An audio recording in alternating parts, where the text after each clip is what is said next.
What's going on, YouTube, and welcome back to Goal Line Hockey. It's your boy Kevin Forte. So today we're going to be taking a look at the Minnesota Wild as they have had a pretty impressive start here to the 2024-25 season.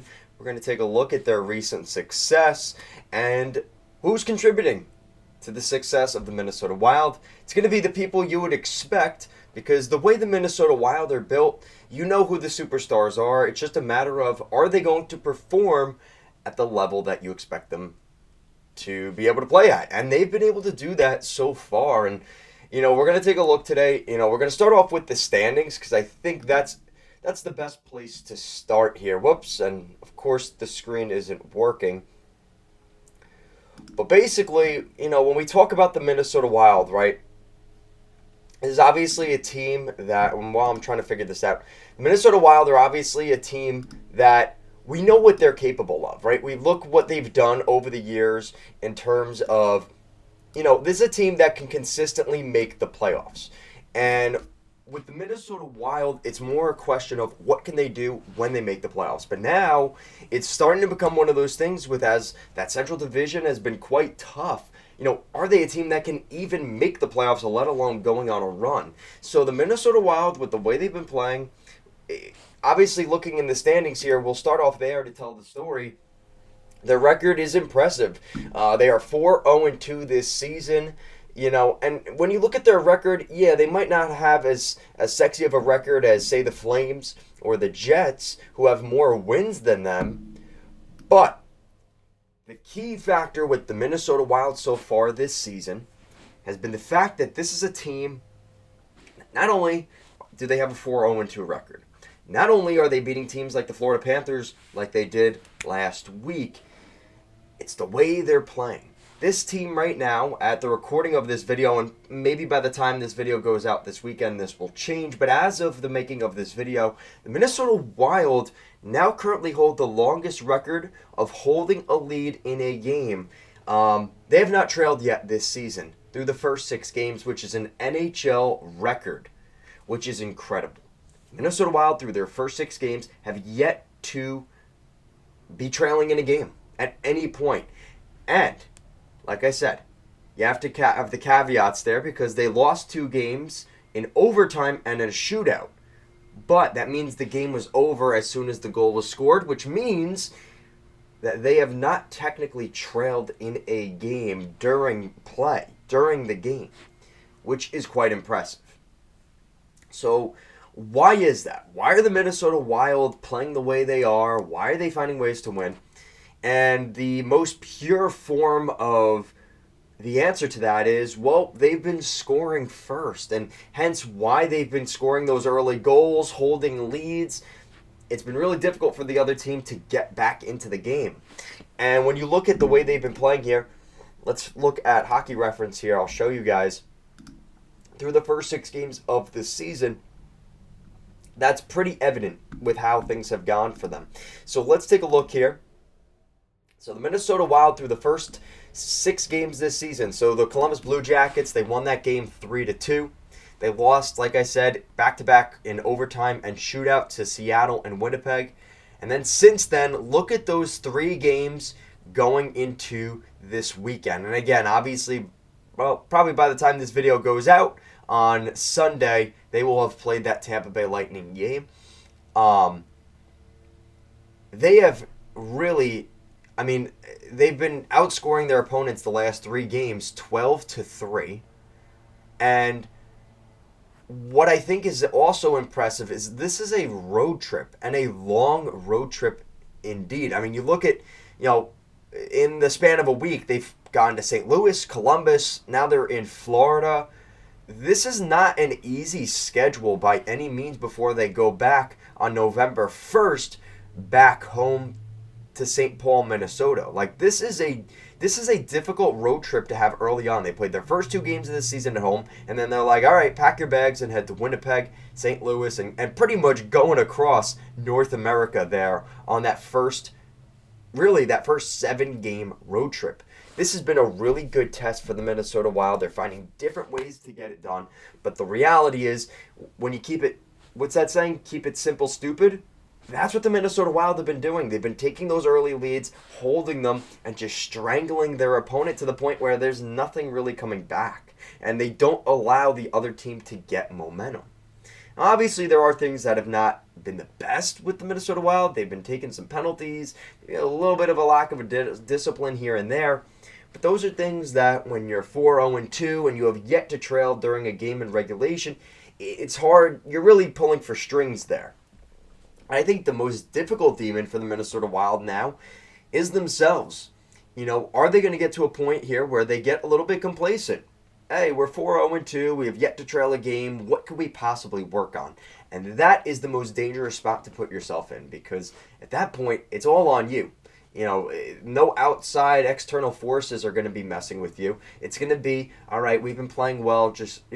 Let's just keep doing what we're doing. Yes, but you also want to consider that the opponent is going to be game planning against you, understanding what you're doing. So maybe doing what you've been doing isn't always going to work from the first 6 games till now, moving forward. So for the Minnesota Wild, this is an interesting situation here for John Hynes, the head coach there, where he's got a team that's, the goaltending's been great, the forwards have been scoring the goals, and the defense has been keeping the puck out of the net and not allowing the team to come back in. They're firing on all cylinders. So, what do we want to look at here? I mean, I really would like to look at some of the key things so far this season, and this is all on Hockey Reference, so shout out to Hockey Reference here. So, goals for, 19th in the league, so it's not like they're scoring. I mean, obviously the last 3 games, scoring 12 goals in 3 games, yes, that's impressive, but they, in terms of through the first 6 games, haven't even been scoring that much when it's all said and done. Their goals against, that is the key thing here, and a lot of that comes back to the defense and the goaltending on this team right now. Filip Gustavsson has been standing on his head. He has been incredible. And we saw last year when the Minnesota Wild were playing well, who was a key contributing factor for the Minnesota Wild when they were playing well last season? That's right. It was when Filip Gustavsson, the Gus Bus, was on it and he was going and playing well. And eventually we're going to come to a point with the Minnesota Wild. They might have the conversation of, Filip Gustavsson's in a contract year. Do they consider trading him? And if there is a really good, attractive, really savory steak on the table from teams like, I don't know, Vancouver, maybe Colorado, maybe another team that you wouldn't expect on the West Coast there, maybe it ends up being a team like Seattle, Anaheim, LA. If they're in the market for a goaltender down the stretch here, going for a playoff run, is there going to be a pretty big market here for a guy like Filip Gustavsson? And then Minnesota has a really tough decision, because the next time we're going to see the goalie of the future talk, it's going to be Jesper Wallstedt. And I don't think he's ready to play yet. And I think that's going to be a conversation we have for another day. But it's just, I'm gonna plant that seed in your head there. And shout out to Urban here on the channel. Huge Minnesota Wild fan. He brought that up the other day. And that's something that's going to be discussed at some point. But hopefully we have that difficult conversation. And it's not an easy one for Guerin to make as the trade deadline comes up. Hopefully the Minnesota Wild are right where they're at right now and continue to play well. And who knows? Maybe we're talking about the Minnesota Wild even adding at the deadline and adding more pieces on a potential, maybe divisional, winning the division run. And maybe more than that, maybe making the playoffs and going on a real cup run here. So it's definitely been interesting, I think, seeing the way things have opened up in the Central right now. Again, 6 games into the season, but we had Nashville in the playoffs. We had Colorado in the playoffs. And neither of them have looked all that good. The only real team that we expected to do well in the Central that's doing well is the Dallas Stars. And everything after that is kind of open season between St. Louis, Utah, Minnesota. Not the teams you were necessarily expecting to be playing as well as they have, and then the lack of really playing well from the teams that you expected to do well. So it's going to be really interesting to see how this continues for the Minnesota Wild. And I do want to, before we end today's video, I do want to go over some of the players this season for the Wild and just who's really been standing out. And like I said, it's going to be the guys you expect to be playing well. So leading the team in points, no real surprise here. Once again, it's Kirill Kaprizov. But that's not what's surprising. We knew Kirill Kaprizov was going to be over a point per game. We knew he was going to be producing. That's not the shocker here. It's the production from everybody else around him that was kind of lacking at points last season. Right there, you got Kirill Kaprizov with not even. He has 6 games, but 10 points, right? Then it's the other guys. It's Rossi, Zuccarello, Boldy.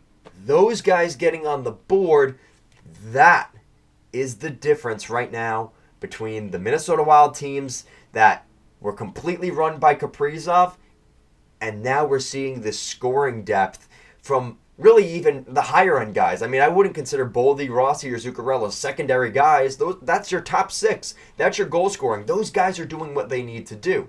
And then you add in the fact that you're getting depth goal scoring from maybe a guy you didn't expect there, Filip Gustavsson, getting the goalie goal, right?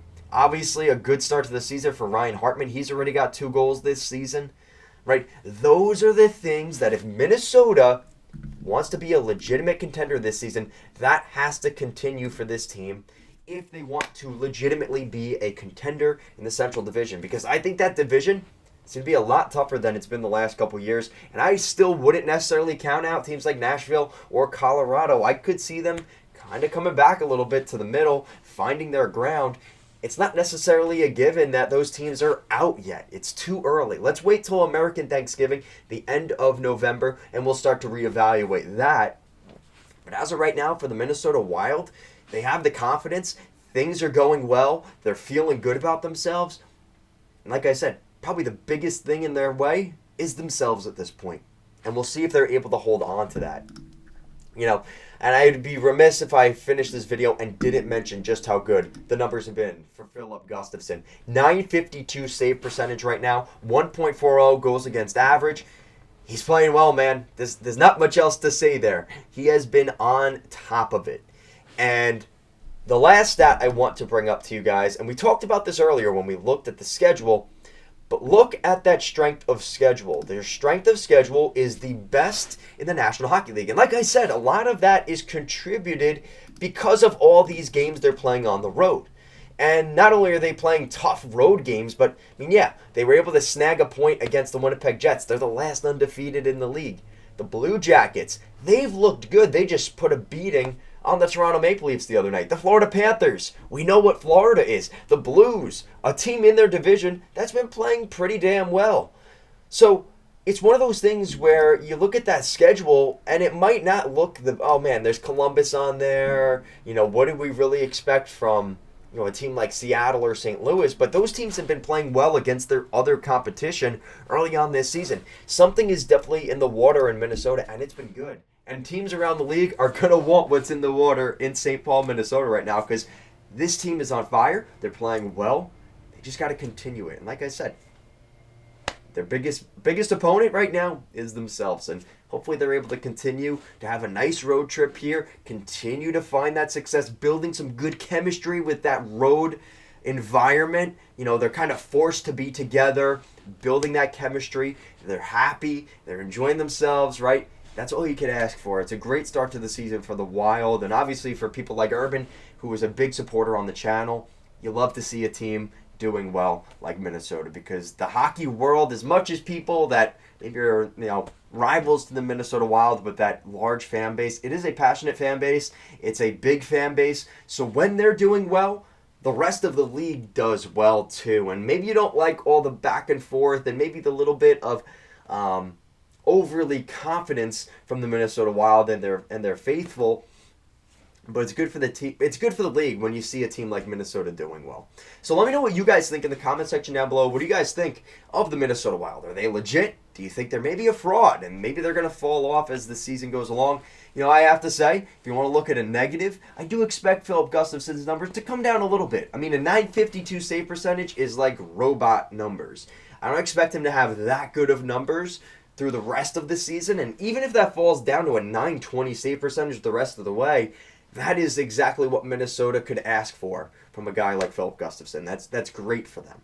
So let me know what you guys think down below. Thank you so much for watching, and I'll see you guys in the next video. Peace out, guys.